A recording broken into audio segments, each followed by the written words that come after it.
Okay. The third nasal sound is known as the voiced velar fricative, and it is pronounced or realized as ng.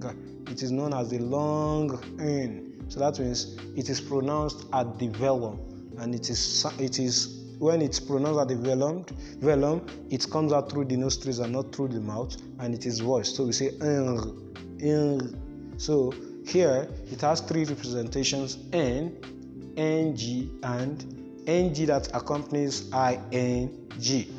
Then if it should be pronounced as n, should be realized as ng when it comes before g or it comes before k. When it comes before g, it should be a disyllabic word.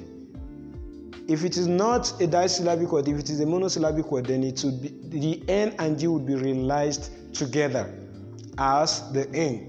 So here we have bangle, that is bangle, not bangle. It is what?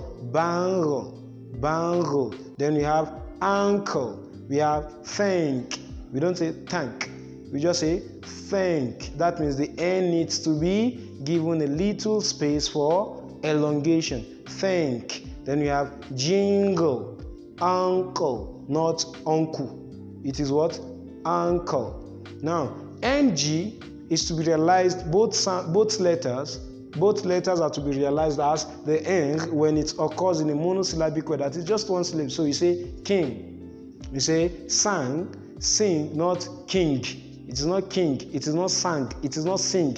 Rather it is king, sang, sing, ring, rang, rung, sing, song, sang, being.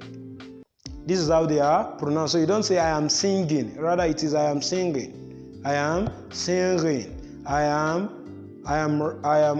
ringing the bell, not I am ringing the bell. So if you say ringing, that means you realize ri, but it is I am ringing the bell. When you say I am ringing the bell, then you have realized ng. Then the ng that realizes ing, that is all ngs we find after ing, it's the ng sound. So you say writing and not writing.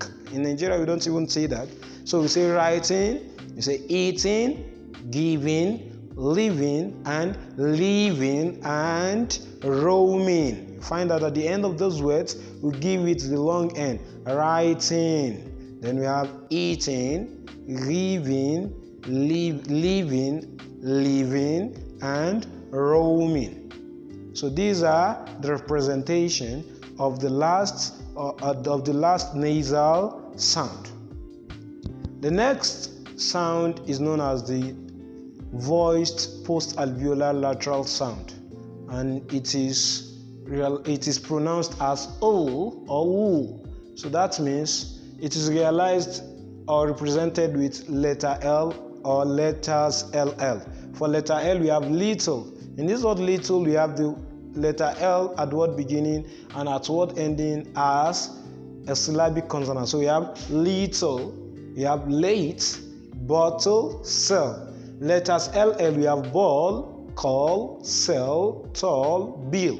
This is simple. Whenever we find letters LL, they are to be realized as letter L. Then the exception in this sound is just that whenever L occurs with A, that is, occurs after A, we can say clap or slap. That one is realized. But whenever it occurs after A, then that L is not to be realized because it makes the A long R. So for example, we can say bam, but no, we can say blame, but we cannot say bal. So blame, the L is realized, but bam, the L is not realized because the L in the word bam, it makes the A long R. So we have cam, bam, am, sam, pam. These words all have L coming after letter A, and that is why the letter L is not to be realized, because the L makes the A a long R. Okay, the next sound, the next consonant sound is the R. it is characterized as the voiced alveolar frictionless continuant.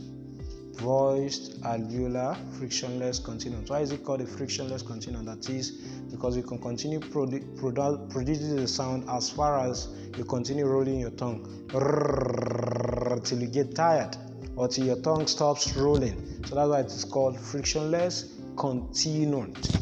And it is an alveolar sound because as the tongue rolls, the tip of the tongue touches the alveolar ridges incessantly. So that is when you say you get the effect. Then how is the sound realized? It is realized in R, letters RR, letters WR. So we find right, run, rim, reel, rough, right. Then letters RR, we have occurrence, correct, insurrection. Letters WR, we have right, wrinkle, wrong, wrestle. These are the representations. Now, this sound or the letter has exceptions. How does it have an exception? Or how does it have exception? Whenever R occurs with any vowel sound or any vowel letter, it is not to be realized.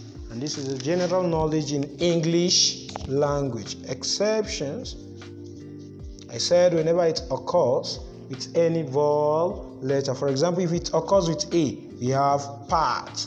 We don't say part. When it occurs with O, we say port. We don't say port. When it occurs with E, we say perch. We don't say perch. When it occurs with I, we say girl. We don't say girl. When it occurs with U, we say burn. We don't say burn. So these are the 5 consonant letters in English language. So whenever it occurs with any of the consonant letters in English language, we don't realize it. Why? Because it makes the A here a long R sound, the O here a long O sound, the E here a long E sound, the letter I a long E sound too, and the letter U a long E sound. So that's why we find part, we have port, perch, girl, or burn.